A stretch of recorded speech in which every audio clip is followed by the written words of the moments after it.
Y'all, here's the thing about this topic of aging or growing older here in this culture today that we live in.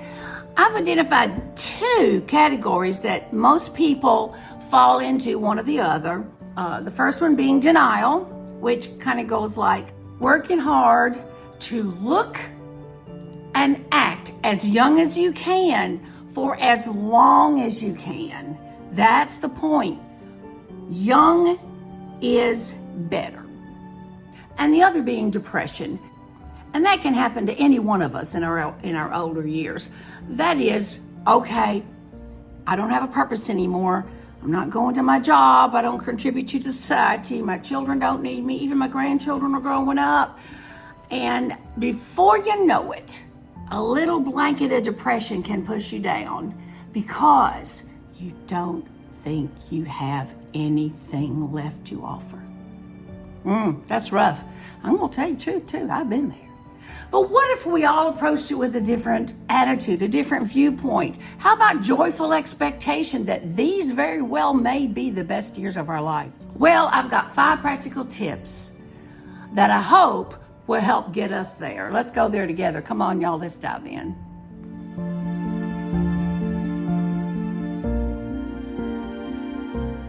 Well, y'all, whatever category you fit into, and it may be a combination of the two. I've been on both sides, backwards and frontwards and in the middle. They all insinuate that growing older is a bad thing. But let's look at this from a different point of view. Let me give you my definition for aging joyfully. Here it comes. Growing older with a joyful heart that comes from within. Y'all, joy comes from in here. We'll talk about that more in a minute. Embracing all the changes, every line, every ache, every gray hair, every wrinkle, all of it is good. And it's a sign of wisdom, experience, and strong faith. Y'all, you're still standing, and that is a good thing. It's the best thing. I have 5 practical tips. Here we go. Number 1 is practice feeding your source of joy. Identify, embrace your source of joy. What is it that lights you up? For me, it's my faith. But you got to figure that out for yourself. Because the source of joy is like a well on the inside. It's not something you got to work up and try to do yourself. It's something you feed and nurture so that when the time comes, you can dip your cup in that well and get your strength from the joy that's inside of you. So I nurture and feed my faith just like my physical body. I mean, every day I pray, read the Bible, worship, commune with my Creator, all these things. Now, I don't want to appear like I know it all and I'm doing it all right, because I know exactly how hard this is to do. Y'all, it's taken me years to even come close, and many rough challenges in life. And I want to tell you about one of those times just right now. When my youngest child, who was 14, was diagnosed with testicular cancer. It was during a routine football sports examination by a doctor, physical, where they found a large tumor on one of his testicles that I had no clue of anything about. Y'all, it knocked me down. The first time they said the word cancer, my knees buckled and my legs collapsed right under me, and my husband caught me where I stood, completely devastated. So long story short, my son recovered. That's another whole story that I'll tell another time. And grew up, played football, actually had 3 children, which they told me he probably never have, and is thriving today. And yes, I credited God for bringing him out of that and healing him and all the things, because I believe that up here. But where was my joy? I still had that little paralyzing fear. I guess that it would come back or whatever. I cannot actually say I ended up walking in great abundant joy, although other than I knew it up here, somehow it wasn't getting from there to there. It took me a long time to climb out of that fear, but as time passed, more and more it began to dissipate and go, and now it's replaced with a deep sense of gratitude and joy. When I think about it, I feel joy. I feel joyful. I feel joyful. And not only that, but when you move past the pain and the hurt and the grief and all the things that may be involved in your feelings in a situation, if you can get past that and get it from here to here, then you have a depth in your well of joy that's there and not going anywhere. So the next time you go through something, you start here and not here. So what I'm saying is, find that source of joy. Once you get a hold of that and you feed and nurture it, I promise you, it's going to be your lifeline. Absolutely. Number 2, practice your purpose with a daily schedule. Well, y'all, the biggest thing about growing older is that all of a sudden, what am I here for still? That's a valid feeling. I get it. That's an emotion. You're not working at your job anymore and your kids are growing up. We talked about that before. Okay, let's look at it from a joyful viewpoint. Recognize and enjoy the fact that I'm no longer on that world's hamster wheel, on life's hamster wheel. I don't have to get up super early and fix kids' lunch and breakfast and get them up and get them dressed, get them out the door, go to work, or whatever you did, or sometimes still do. I can allow myself the freedom to plan my day according to the purpose that I want to do that day. Now, that don't mean laying in bed all day. I mean, if I even put that in there, if I'm having a rough day, physically, and I struggle with all kinds of physical things, I might even write that on. I'm going to rest from here to here, and then I'm getting up. Or I'm going to get up and do this and this, and then I'm going to rest. If you have a planned schedule of some kind, it will validate your purpose on this earth. Let me give you an example. I've always been a morning person. My mother gave it to me. My feet used to hit the floor sometimes 5 o'clock in the morning with ready to go. And yeah, but I still get up early. I'm still a morning person, but y'all, I don't get up and go anywhere. I allow myself to pace a very slow morning, and I so enjoy it. I mean, being honest about get up and go is got up and gone. It's just, I'm not like I was. That's okay. Let me ease into my new life's enjoyable schedule. I don't start my day till around 10ish. Yeah. I love it. I absolutely love it. Number 3, practice planning less.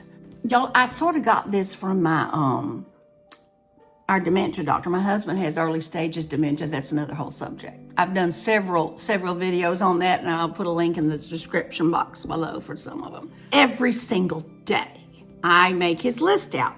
His doctor told me a couple years in, how many things you put on the list? Well, I don't know. I can fill up the card, give him something to do all day before he can follow it. And she said, no more than 3 things. Because if you do, he will become overwhelmed. So I put the 3 things on there, and I began to notice that it was very, very clear to him, much easier, and he took such great pride in checking off the accomplishment of finishing each one. And I looked over there one day, and I saw as he was checking them off, when he got them all done, big smile on his face. That is what I'm talking about, joy.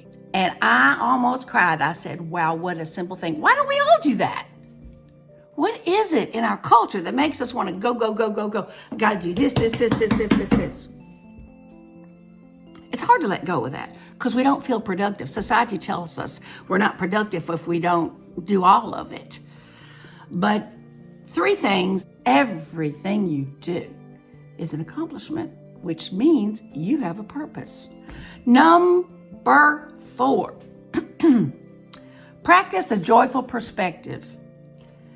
So what this means is I daily try to practice at least 1 point of joy. I had a very fresh example, personal story to tell you. I'm going to tell it to you right now, this morning. So yesterday was a very rough day for me and for my husband, dementia-wise. Got up this morning a little bit later than usual because I was up a good bit. So I got up, I came in, my husband's whole countenance was lifted. I mean, he was smiling, hands me a cup of coffee, good morning, and gives me a big hug. And I was like, well, good morning. And we sit down, we start to talk, and he just starts talking with great encouragement, even to himself. He said, I just feel so grateful today for this, this, and this. Everything about him was positive, even joy-filled. And y'all, I sat there in my chair, didn't say a word, but inside my spirit, I was like, thank you, thank you, thank you, God. This is a gift that I'm starting my day with today. And y'all, I've been lifted up from a potential mood of the mully grubs. I don't know if you ever heard of that. Mama used to say, get out of the mully grubs. So, yeah, look around you. It could be right in front of your eyes. Number 5, practice gratitude. That's pretty easy. Most everybody, I think that's, but you don't have to make it a big complicated thing. It can even intertwine with a joyful perspective on something. Thank you, God, for the joy that I had doing this. I want to close out with a fun piano teaching story. This is my 44th year teaching piano, and I have learned a lot from my students, and every week I learn something new. For the longest time in my studio, I have had a saying. When I had a commercial location, I had it on the wall, and it's only practice on the days you eat. And I never used to bring this up, but the students would always see it, even from the first lesson, and they'd go, and I'd just sit there and wait for it. Tell you the same thing, wait for it. What do you think that means? I never said that, but they'd go, oh, every day that I eat, yep, that's it. Because when they first start lessons, we call it the honeymoon period, and they love it. They love to come to lesson. They love to practice. They can't get enough of it. Every single day they practice 2 or 3 times a day, and this goes on for a while. And then comes the day when they wake up, they look at their mama, and they say, I don't want to practice. Now, for the most part, all of my students, I've rarely had one, and that's because I make sure they're ready before they even do it when it comes to be recital time or performing at the nursing home or whatever. They love that. They love the applause. They like to take that bow and all the things. But they don't particularly want to do the everyday thing. Learning that skill one little step at a time, playing those scales, every tiny little skill that will get them from here to the recital. Well, y'all, life is like that.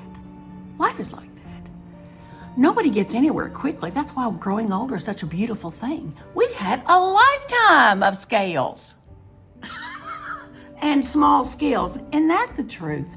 Well, y'all, most of life is a daily habit of practicing the skills that we all gonna need to survive and thrive. Isn't that the truth? Isn't that the truth? So I want to offer one last bonus tip for today. Okay, now make sure you write this down. It's extremely profound. Only practice on the days you eat. Get it? Only practice on the days you eat. So there you go. Hey, listen, thanks so much for joining me. I hope you would consider subscribing, liking, and sharing, and all the things. This is what we do on this channel.